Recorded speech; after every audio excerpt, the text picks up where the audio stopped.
What's going on, everybody? RJ Ochoa here from SB Nation's bloggingtheboys.com. We hope all is well wherever you are. We hope you're happy, safe, healthy, and we hope that your Thanksgiving holiday is off to a fantastic start. It is Wednesday night, which means it is time for the Cowboys Midweek Report right here on the Blogging the Boys YouTube channel. Make sure you subscribe right here so you don't miss any of our wonderful episodes, any of our wonderful videos, our productions. We do film reviews, recaps, breakdowns, discussions, live streams just like this. We will be on live tomorrow night following the Cowboys Thanksgiving Day showdown against the Washington football team, so you can join us to either celebrate or, let's not talk about, what would happen if the Cowboys don't win. There's a lot to talk about. I apologize. I did not mean to completely put together a Tiger Woods outfit. It was just sort of what happened in my Wednesday routine. I feel like a winner, to be honest, dressed like this.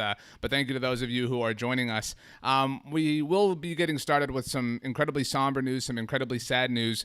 You likely have seen this story as it began on Tuesday morning. In fact, Tuesday morning, Jerry Jones, Dallas Cowboys owner, team president, and general manager, appeared on 105.3 The Fan, as he does every Tuesday morning during the season. And shortly after his appearance, it was reported that the Cowboys would be canceling their Tuesday practice, along with Mike McCarthy's media availability, along with all media availability from players. Now, this was obviously a short week for the Cowboys because of their Thanksgiving Day game. It was reported that a non-COVID medical emergency happened at the Star in Frisco. It was later found out that this had to do with Dallas Cowboys strength and conditioning coordinator Marcus Paul. Tuesday was filled with different updates of different kind. The team ultimately released a statement on Tuesday about lunchtime saying that their thoughts and their well wishes and their prayers were with Marcus Paul and his family, and just described that an incident had happened. But that was the extent of the detail that the Dallas Cowboys provided. On Wednesday evening, it was released a statement by the Dallas Cowboys noting that Marcus Paul, the Dallas Cowboys strength and conditioning coordinator Marcus Paul, has passed away at the age of 54. It certainly goes without saying that all of us at Blogging the Boys extend our deepest thoughts, prayers, sympathies, and condolences to Marcus Paul's family and friends. The Dallas Cowboys released a statement. This is a tweet from NFL Network insider Ian Rappaport. On Tuesday morning, shortly before 7:30 a.m., Dallas Cowboys strength and conditioning coordinator Marcus Paul experienced a medical emergency at the team's headquarters, the Star in Frisco, Texas. Paul was immediately treated by Cowboys medical personnel and transported to Plano Presbyterian Hospital by ambulance. Marcus Paul, surrounded by his family, passed away at the hospital this evening at the age of 54. The cause of death is pending. The organization extends its prayers and support to the Paul family, and the team will recognize and remember Marcus, a valued and loved member of the Cowboys family, prior to the Thanksgiving Day game tomorrow afternoon. Dallas Cowboys owner Jerry Jones did release a statement of his own, this courtesy of DallasCowboys.com. The loss of a family member is a tragedy, and Marcus Paul was a loved and valued member of our family, Jones said. He was a pleasant and calming influence in our strength room and throughout the Star. His passion for his work and his enthusiasm for life earned him great respect and admiration from all of our players and the entire organization. We offer our love and support to his family in this very difficult time. Our hearts are broken for his family and all of the individuals whose lives he touched and made better. Finally, Dallas Cowboys head coach Mike McCarthy releasing a statement of his own.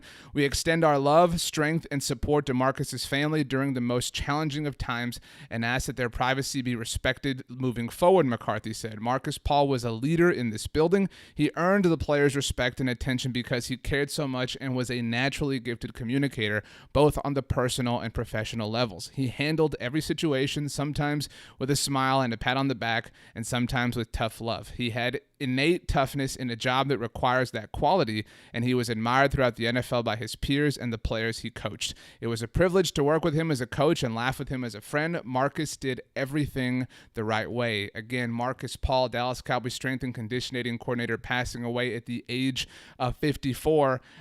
There was a lot of, and there has been a lot, as we are here on live at 7:30 p.m. Central Time. I know a lot of you rewatch this, but there has been an outpouring of love and affection and respect and admiration for Marcus Paul from people all across the NFL.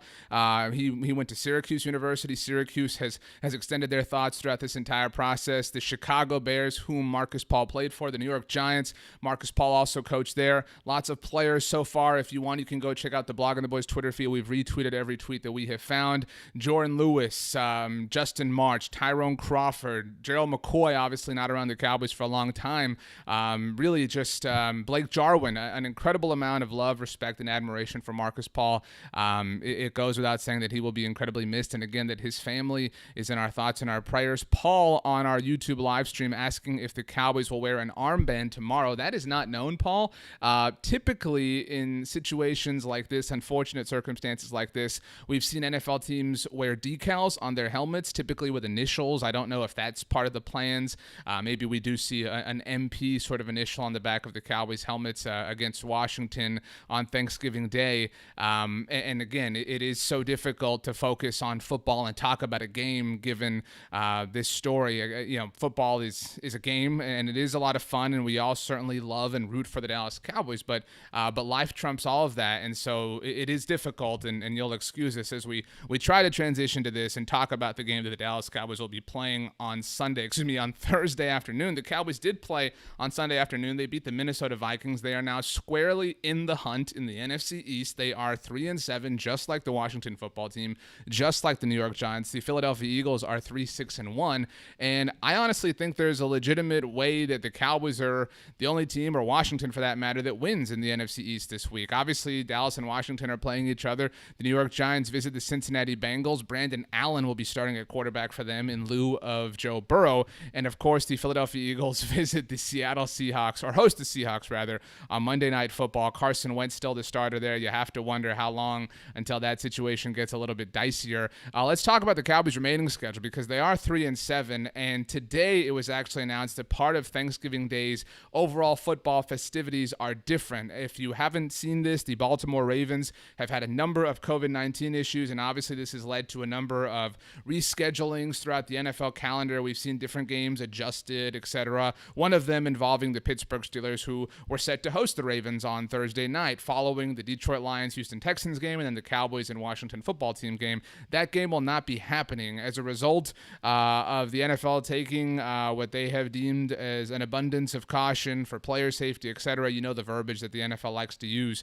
The NFL has moved Thursday night's Ravens-Steelers game to Sunday afternoon. It will be very weird to see a Sunday noon game, noon Central Time window, take place on NBC, and it will take place on NBC, but a lot of that is just the rights that go into this. This game is an NBC property. It was set to be done by the Sunday Night Football crew, and so it will stay on NBC. Obviously, it won't be the normal crew, but you can have another TV on with it if you want to on Sunday afternoon. But this impacts the Cowboys, because the Cowboys obviously host Washington tomorrow on Thanksgiving Day. Hopefully, you've got your turkey prep all done by the time you and I are talking. If not, my goodness, you are in for a long night. But next week, the Dallas Cowboys are scheduled to visit the Baltimore Ravens on Thursday night. Now, if you think this is new, this has been happening really for a long time. 5 out of the last 6 years, the Cowboys have been on Thursday Night Football the Thursday after Thanksgiving. In 2014, the Dallas Cowboys went to Chicago 7 days after Thanksgiving. That was the Cole Beasley 2-touchdown game. That was actually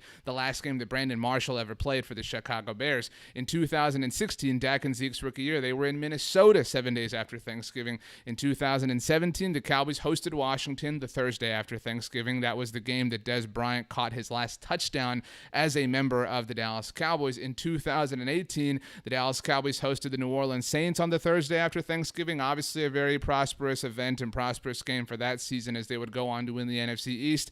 And last year, the Cowboys went back to Chicago on the Thursday after Thanksgiving. That was a dark night for the Dallas Cowboys. If you'll remember, it was reported by NFL Network's Jane Slater, like right after that game, that Urban Meyer was in contention to be the future Cowboys head coach. Obviously, that did not happen, and it became Mike McCarthy.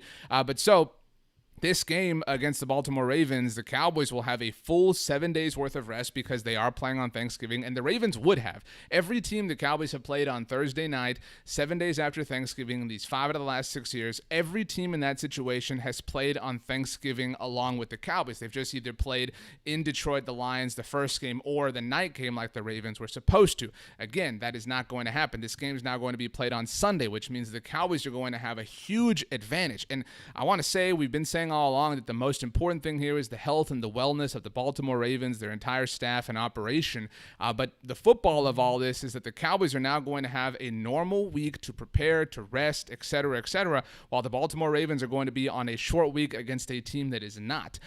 So, I mean, let's look at this. Let's kind of play this whole thing out. The Dallas Cowboys, Cowboys Nation 409 says Cowboys win out and go into Tampa to win it all. I don't know that I subscribe to that theory, but I do think, I mean, I don't know. At this point, I think 7 wins is legitimately possible, and I don't think that's a pipe dream. The Cowboys are 3-7. Let's look at this. They host the Washington football team tomorrow on Thanksgiving Day. Who wins that game, Dallas or Washington? Let us know in the comments. I personally am picking the Dallas Cowboys to win. Next Thursday, as mentioned, they visit the Baltimore Ravens, and honestly, rest, whatever the case may be, it is obviously a bit of a revenge game for Dez Bryant, current Baltimore Ravens wide receiver. I don't think that any of that goes towards the Cowboys winning in Baltimore. It would be fun, certainly, but that's just not going to happen. So let's give the Cowboys a loss there. So that would put them at 4-8. And then things get interesting because the Cowboys then go to Cincinnati to take on the Joe Burrow-less Bengals. I think that's a win. So now you're at 5-8. Then you host the San Francisco 49ers, who are a bit of a shell of themselves. Obviously, they've had their own injury issues with Jimmy Garoppolo and George Kittle and on and on and on. They've also had some COVID complications to their roster. That to me is a bit of a coin flip right now. I could see that going either way. I couldn't see it that way a week ago, honestly, but the way that the Cowboys played in Minnesota inspired a lot of confidence. And so, I mean, again, call it a push if you really want to, but we've given them, 5 wins at this point with Washington and Cincinnati, so 5.5 if you want to live in that sort of middle ground. And then I think they win these last 2 games at home against the Philadelphia Eagles. And look, we're all having a lot of fun at the expense of Carson Wentz, and it will be really, honestly fascinating to see how the Philadelphia Eagles handle that situation. But the reality is that Carson Wentz is legitimately the worst starting quarterback in the NFL. And I mean of like the normal quarterbacks, not your Brandon Allens. I'm talking about the dudes that were supposed to be starting quarterbacks when the season began. Carson Wentz is indisputably the worst one. And for that reason, I think it's possible that the Cowboys see Jalen Hurts, in their final December game. That is a legitimate possibility. But assuming it's Carson Wentz, I think even if it is Jalen Hurts, the Cowboys win. But especially if it's Carson Wentz, so that puts them at 6.5 because we've kind of pushed that San Francisco game, and then on the road in New York, the final game of the season. Who knows if Jason Garrett's still there? There's a lot of chatter, obviously, with him as the offensive coordinator of the Giants. I don't think the Cowboys lose that game either, and so I think we're dealing with 7.5. Ish wins, 7 to 8 wins. I think that's possible. And I know that sounds really crazy. I know that sounds ridiculous. But, I mean, the reality about the Cowboys is they played remarkably well in Minnesota. And I do think it's hard for that to translate week to week to week to week. It's not like the Cowboys are going to be the same team. It's not like Andy Dalton's going to throw 3 touchdowns. It's not like CeeDee Lamb's going to make an amazing catch every single week, although with CeeDee Lamb, you never know. But the Cowboys are trending in the right direction. I hate to just live off of that because it is not the most stable way to evaluate anything. But the Cowboys, they look like a team that has had some time to figure crap out because things were really bad. And I think that's right. We've all accepted that, right? Everything got bad for the Cowboys at once, right? It was like they lost Dak Prescott, they lost Tyron Smith, they lost Lyle Collins, they lost Zach Martin, they lost everything all at once. And so it's kind of like, what do we do? And I think we saw the kind of deer in headlights game in Washington the last time that these two teams met. And obviously the Washington football team did a great job of capitalizing that and sort of bull rushing a Cowboys team that was sort of mesmerized and in a fog and in a haze. And that's why the Washington football team had so much success. I don't think that happens. But if you think about the 3 performances that the Cowboys have had since that just blowout in DC, they obviously went to Philadelphia with Ben DiNucci, and they were really competitive. And I think if Andy Dalton had played that game, or even if Garrett Gilbert had played that game. I think the Cowboys win because they damn near won with Ben DiNucci. And then obviously they almost beat the Pittsburgh Steelers with Garrett Gilbert. And look, that's the best team the Cowboys have played so far this season. No discredit to the Seattle Seahawks, of course. But so the fact that they hung with them was really inspiring. They had their bye. They got their stuff together. They talked it out. They had their across the hall meetings that Mike McCarthy wanted to have. And lo and behold, they came and they beat. I know people are really down on the Minnesota Vikings. I know it's easy to dump on Kirk Cousins. I like the Vikings. I think the Vikings have legitimate potential. I think they have obviously a lot of offensive skill players. I don't hate Kirk Cousins or bag on Kirk Cousins as much as most people do, but I mean, still, to get that win in Minnesota, the first road win of the season for the Cowboys, was really impressive, really obviously needed. And, I think it says a lot about who they are and what they're capable of, which is an important thing. But whether the Cowboys win is one thing, whether they cover is another. The Dallas Cowboys, our friends at DraftKings and FanDuel, are favored by 1.5 if you're into that sort of thing. And BetMGM has the Cowboys as 3-point favorites. I did not make that sentence up. BetMGM, a real and legitimate and functional and just competent sports book, has the Dallas Cowboys favored over anybody. Forget who the opponent is. Has them favored by 3 points. Trace has them favored by a hat trick's worth of unbelievable. I've looked a number of places. I can't find the Cowboys favored by more than this. I would take that. I know that sounds ridiculous. I would take that. The last time the Cowboys and Washington met on Thanksgiving Day was 2 years ago. That was the Colt McCoy game, who went to the worst university in the state of Texas. I am a fighting Texas Aggie myself, so I'm obligated to say that. You'll remember that game, Amari Cooper was really kind of finding himself for the Cowboys, had 8 catches, $180, and 2 touchdowns to go along with it. I'm not saying that happens, but I think that that's an important factor. As we saw Amari Cooper kind of start to heat up and start to kind of find himself last week, I know that it was the CeeDee Lamb game as far as the touchdown and the amazing catch was concerned. I know Dalton Schultz had a touchdown also, but I mean, Amari Cooper's finding himself. And when was the last time, and I don't mean this in a negative way about Amari, but when was the last time that you had legitimate confidence in Amari Cooper, the Dallas Cowboys wide receiver? Because it's been a long time. We haven't really seen Amari Cooper do his thing with regularity in some time. I think you have to go back. I don't even know what the time is, because obviously there were questions and concerns and discussions about him last season as well before he got the new contract. But if you can get Amari Cooper heating up, and if you can get CeeDee Lamb continuing to play well, and if Michael Gallup cannot have the pivotal drops that he did in Minnesota, obviously your stud wide receiver trio is cooking with gas to that effect. Dalton Schultz, I think, of all the things that have been discovered in this lost season for the Dallas Cowboys, I think Dalton Schultz kind of headlines that list. We have known a lot of these things, right? Like, we knew that CeeDee Lamb was going to be a superstar. We knew that Tyler Biadasz had potential. I think Donovan Wilson is maybe challenging Dalton Schultz, in that vein. But I think that Dalton Schultz is sort of the greatest find out of the unfortunate circumstances that this season has been. And I've said this before, but you know what I think about every time I see Dalton Schultz kind of doing his thing, catching game-winning touchdowns, etc.? I think about how the 2019 Dallas Cowboys coaching staff looked at their tight end room and said, dang, there's Blake Jarwin. He's awesome. Dang, there's Dalton Schultz. He's awesome. You know what we should do, guys? We should pull Jason Witten out of retirement and have him come take way more snaps than either of these two dudes and stunt their development. And I know that Jason Witten almost had a game-winning touchdown himself this past Sunday on, what was maybe the game of the season so far between the Raiders and the Chiefs. But that is. And those are the things that I think are different. And that's why we're seeing Dalton Schultz's sort of growth and establishing of himself as a role player with the Cowboys. That's why we're seeing Donovan Wilson's growth and role player establishing himself with the Cowboys. Those types of things are happening under Mike McCarthy that were not really ever happening under Jason Garrett, which is why I have some confidence for this season. I have a lot of confidence about the future. There's no question that this season has been filled with inordinate circumstances and challenges that the Cowboys, just like everybody else, have had to face. But you add the injuries on top of that, and obviously it's been an insane mountain for the Cowboys to try to climb, and lo and behold, they aren't quite to the top of it yet, but the top is in sight, which sort of felt impossible over the last month to 6 weeks or so. And so it's fun. I think we're all having fun, right? I mean, I'm having fun, and I hope you're having fun. I think that this question is fun. We put this out on the Blog and the Boys social networks. How would you rank the starting quarterbacks in the NFC East? I'm curious, because it's a really interesting group of quarterbacks. Obviously, we've bagged on Carson Wentz so far. It's hard to sort of figure out what's wrong with him here in 2020. He's clearly regressed from the form he had.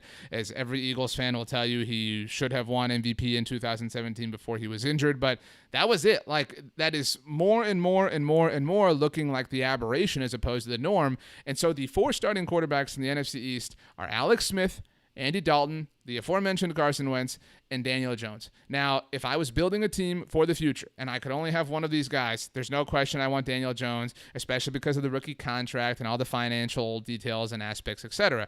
But if I have to win a game today, like I have to win a game tomorrow if I'm the Dallas Cowboys, right? Who do you want? Like, who do you, if you had to hitch your wagon to one of these dudes in 2020 in the climate that we are all currently living and operating in, which of these 4 do you want? Alex Smith is a remarkable story. He is one of the greatest comeback stories that the NFL has ever seen. There's no doubt about it. There's zero question. There is absolutely no doubt that he is going to win the NFL's Comeback Player of the Year. They should consider renaming the award the Alex Smith Award, honestly, given everything that he has had to overcome. So kudos, job, remarkably well done by Alex Smith. But evaluating who he is as a quarterback here this season, he's not very good. Carson Wentz, obviously not very good. Daniel Jones has some wheels. Way to go, Jason Garrett. Nice job of you to use the mobility of your quarterback. That sure would have been awesome to see over the last 4 years, but I digress. Overall, if I'm looking at the complete package that is each of these quarterbacks, I think Andy Dalton's the best. I'm not trying to just sound like a homer here and just kind of, cater to the Cowboys-ness of this all and say the Cowboys are the best. Everything they do is awesome. They have the best, whatever.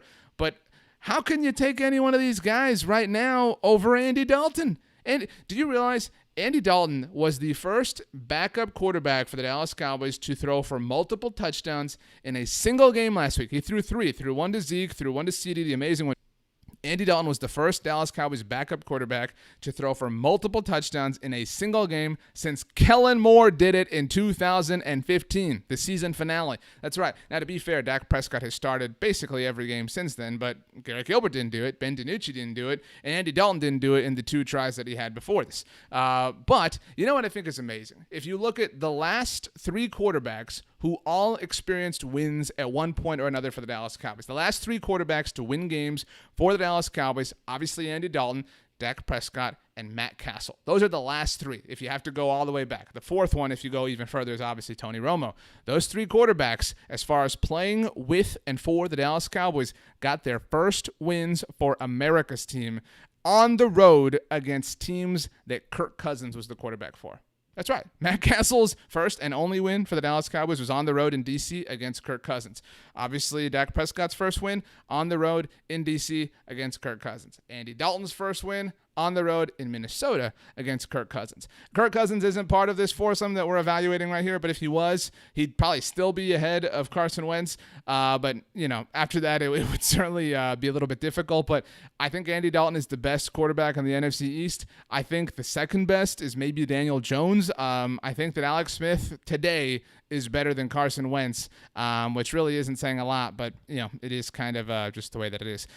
This game will be on Fox. It will be the second of 2 games played on Thanksgiving Day. The Dallas Cowboys will host the Washington football team after the Detroit Lions host the Houston Texans. Again, the Baltimore Ravens Pittsburgh Steelers game that was set to take place Thursday night has been rescheduled to Sunday afternoon. So the whole world's going to watch this game. It's going to be the most watched game of the season, and it's going to be the one where the Dallas Cowboys are the first NFC East to get to 4 wins. That's right. I am taking the Cowboys.